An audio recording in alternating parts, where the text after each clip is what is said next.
Hello mga minahal kong kaibigan followers. Good evening. Sana nasa magandang kalagayan kayo. Nandito naman ako mangungulit sa inyo. Magdasal tayo ha.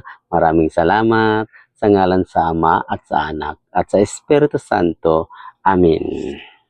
Ama naming banal na makapangyarihan sa lahat, patawarin mo po kami sa aming mga kasalanan at nagpakumbaba kami sa iyong harapan upang kami kaawaan at huwag supiahin ang aming dalangin.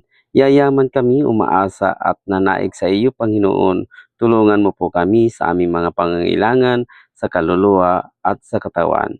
Kami magiging mabuting Kristiyanos bilang papasalamat sa iyo, Panginoon, sa biyayang ibinigay mo sa amin at tutuparin namin at susundin namin ang iyong mga utos. Maraming salamat, Panginoong Hesus Nazareno, ang aming tagapagligtas. Amen. Sa ngalan sa Ama at sa Anak at sa Espiritu Santo. Amen. Bye-bye mga minahal kong kaibigan followers. Good night. Salamat.